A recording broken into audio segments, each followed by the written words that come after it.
Hey everyone, and welcome back to English Unleashed. I'm Tom. And I'm Sarah. Thanks for joining us again. Today's episode is all about a very real part of life, problems, stress, and difficult decisions. That's right. Sometimes life feels easy, but sometimes everything happens at once. Work problems, big decisions, small annoyances. It can feel like a lot. And today we're going to show you the English you need to talk about those moments. Here is how today's episode will work. First, we'll listen to a short conversation between two friends, Emma and Josh. They will use real, everyday English, and you will hear lots of useful phrases about, stress, confusion, and making tough choices. That's right. After the dialogue, Tom and I will explain each important word and phrase slowly and clearly. We will tell you what it means, give you simple examples, and even share some personal stories to help you remember them better. And remember, don't worry if you don't catch everything the first time. You can always pause, go back, and listen again. So, are you ready to hear how Emma and Josh handle a really difficult week? Let's listen to the dialogue. Emma, honestly, my brain is a total mess today. I feel like I'm in a muddle. Nothing is clear in my head. Everything feels mixed up. Oh no, Emma, what's happened? Something at work? Well, work and also just life in general. Right now, I'm facing a huge dilemma. I got two job offers. Both are good in different ways, but I can't decide. Wow, that's big. What are the jobs like? Well, one job pays really well. It's in a big company, good salary, fancy office, but the work sounds super boring. Just spreadsheets and reports all day. Not very exciting. Exactly. The second job sounds amazing. Working with people, planning events, traveling sometimes. I think I would love the work, but the pay is much lower. So now I'm in a dilemma. Money or passion? Stability or happiness? Classic dilemma. That's a hard one. It really is. And on top of all that, my current job is making things worse. They keep giving me more and more tasks, no extra pay, no help. I feel like I'm in a tight corner, like I can't move in any direction without problems. That's horrible. You know, small problems like losing your keys or missing a bus, those are mildly irritating, annoying, but you get over it. But what you're dealing with sounds intensely annoying. It's the kind of stress that stays inside you all day. Yeah, every tiny thing now makes me crazy. Someone at work left dirty dishes in the kitchen and I almost cried about it. It's like my patience is completely gone. Honestly, sometimes I just want to take a back seat. Stop trying to fix everything. Let someone else deal with the mess. Yeah, and that's okay. Sometimes you don't always have to be the one in charge. Sometimes stepping back helps you breathe again. Maybe you're right. And, I'm trying to stay positive. I keep telling myself, maybe I'm starting to see the light at the end of the tunnel. Like, maybe this crazy time will end soon. I believe it will. You are strong, Emma, but you're right. You have to make a decision soon. Otherwise, you might come to a dead end where neither job is available anymore. Exactly. That's my big fear. If I wait too long, I lose both options and be stuck in the same old miserable place. So maybe first step, get to the bottom of things. Really find out the truth about both jobs. Ask hard questions. Talk to people who already work there. Get real answers, not just what they tell you in interviews. Good idea. I'll email both companies. Maybe even call someone who works there. I want to know what a real day at work looks like. Exactly. And you also need to get a grasp of what matters most to you. Yeah, like I need to sit down and really think. Is it better to have more money but feel bored every day, or have less money but feel excited and proud of what I do? Exactly. No one can tell you the right answer, but once you get a grasp of what your heart really wants, the decision will be easier. Thanks, Josh. Honestly, just talking about it is helping me already. My brain still feels a bit muddled, but at least I see a way forward now. Good. You're doing the right thing. Take your time, ask questions, listen to yourself. You are stronger and smarter than you think, Emma. Thanks. I really needed to hear that today.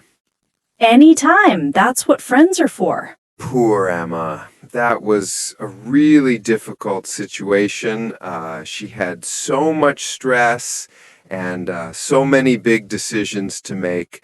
But it's great because we heard lots of useful phrases in that short conversation. Exactly. And now we're going to go through those words and phrases together. Let's start with the very first thing Emma said. She said she was in a muddle. Now, when you're in a muddle, it doesn't just mean you're busy. It means your mind feels totally messy. You're confused. You don't know what to do first. Everything feels mixed up. Exactly. It's like when you have so many thoughts and tasks flying around that you can't even decide what's important anymore. I remember last year when I moved to a new city, it was crazy. New flat, new job, new neighborhood. I was totally in a muddle for weeks. One day I tried to go grocery shopping and I ended up walking in circles for almost an hour because I couldn't find the supermarket. And then I realized I had left all my important papers at home, passport, ID, everything. It felt like my brain had just stopped working. That sounds just like me when I started my first teaching job. I remember waking up at 5 a.m., trying to get everything ready, lesson plans, books, coffee, and I would always forget something. One day, I even left my house wearing 2 different shoes. I was so in a muddle that my students noticed before I did. It's that feeling where your body is moving, but your brain is running 10 minutes behind. Exactly. And it's important to know being in a muddle doesn't mean you're lazy or bad at your job. It just means life has given you too much at once and your mind needs time to catch up. Yeah, it happens to everyone, and it's a really natural, friendly phrase. You can easily say things like, "Oh, I'm in a muddle, I don't know where to start," or "She's in a muddle because she has 5 deadlines this week." It's a little funny sometimes when you say it about yourself for friends. Absolutely. And it's a lot nicer than just saying, I'm confused. It shows that you're overwhelmed, but in a way that people can understand and even smile about. All right, so next, Emma said she was facing a dilemma. Now, let's slow down a little there. A dilemma is when you have 2 choices, but neither one is easy. It's not like you have one good choice and one bad choice. It's that both choices have something good and something bad.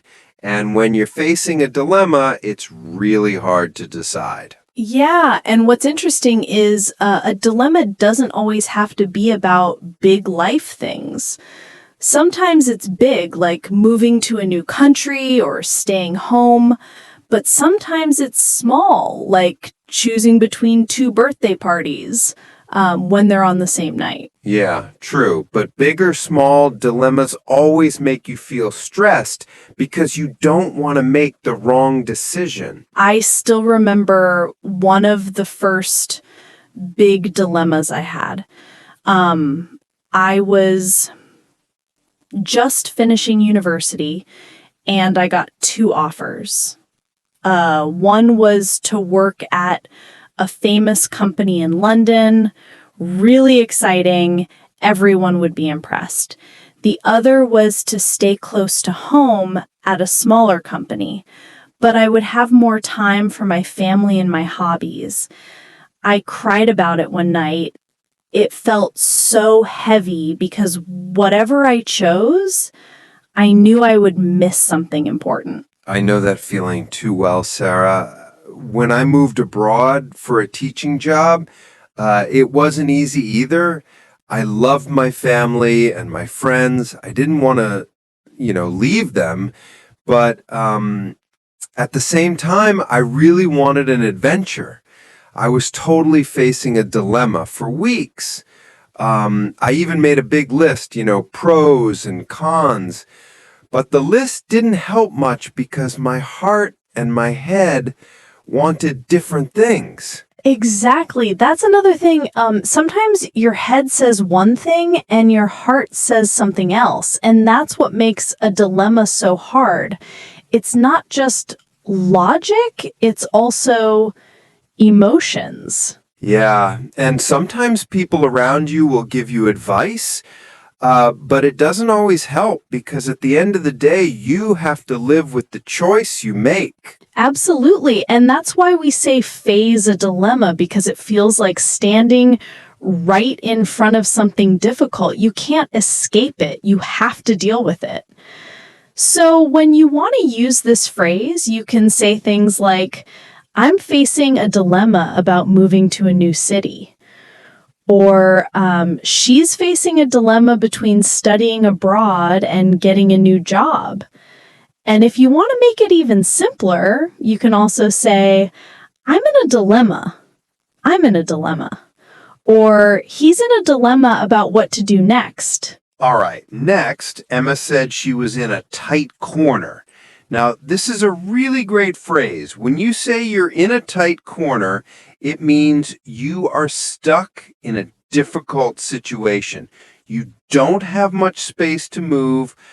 You don't have many choices. It's like being in a small, uncomfortable place and you can't easily get out. Yeah, and it's not just about feeling uncomfortable, it's about feeling trapped.